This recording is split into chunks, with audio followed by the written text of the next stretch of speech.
আসসালামু আলাইকুম, কেমন আছেন সবাই? আশা করছি সবাই ভালো আছেন। তো সামিয়াস কিচেনের আজকের আয়োজন ছিল মোরগ পোলাও। তো মোরগ পোলাও করার জন্য আমি এখানে মুরগির পিসগুলো ভেজে নিচ্ছি। আমি এগুলো লবণ মাখিয়ে ভাজতেছি শুধু। পরবর্তীতে গিয়ে আমি অন্যান্য মশলাগুলো দিব।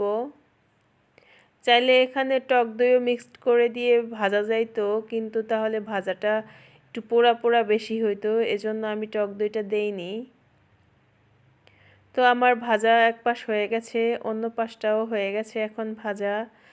তো এর সাথে আমি পেঁয়াজ বেরেস্তাগুলো করে নিচ্ছি। পেঁয়াজ বেরেস্তাগুলো হয়ে গেলে আমি এগুলোর অর্ধেক পরিমাণ রেখে বাকি অর্ধেক তুলে রেখে দেব। তো আমার বেরেস্তা হয়ে গেছে, এখান থেকে আমি তুলে রাখ। তো এগুলো কিছু তুলে নিয়ে আমি এর মধ্যেই অন্যান্য মশলাগুলো দিয়ে দেব। তো এখানে রসুন আর আদা বাটা এগুলো দিয়েছি। এর সাথেই আমি দিয়ে দেব বাদাম, জয়ত্রী আর জয়ফল বেটে নিয়েছিলাম, এগুলো নেড়েচেড়ে নিয়ে আমি এর মধ্যেই দিয়ে দেব আধা প্যাকেট রোস্ট মশলা। এই মশলাটা দিলে বেশি ভালো হবে, এজন্য আমি এর সাথে এগুলো দিয়েছি।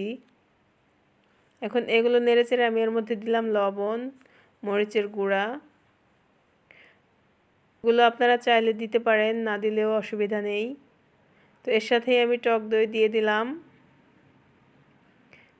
এগুলো একটু কষিয়ে নিচ্ছি। কষানো হয়ে গেলে কিছুক্ষণ আমি এর মধ্যে কাঁচামরিচ দিয়ে দিলাম।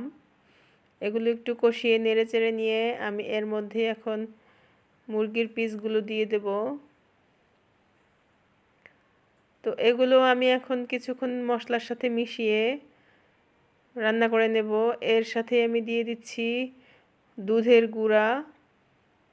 তো এগুলো আমি একটু নেড়েচেড়ে মিশিয়ে নিয়ে রান্না করে নিচ্ছি কিছুক্ষণ, যাতে ভালোভাবে কষানো হয়।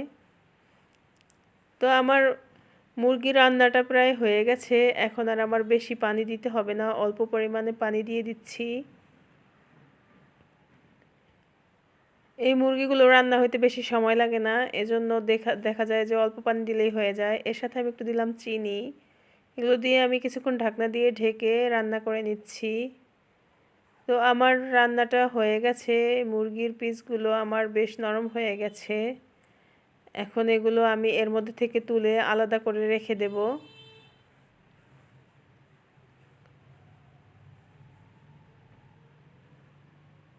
তো এগুলো তুলে নিয়ে আমি অন্য একটা পাত্রে রেখে দিচ্ছি।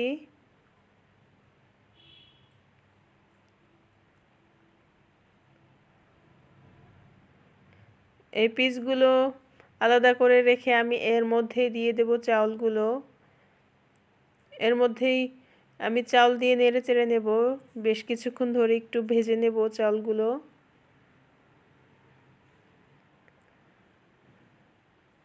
তো আমার চাউলগুলো ভাজা হয়ে গেছে, এখন এর মধ্যে দিয়ে দেব গরম পানি।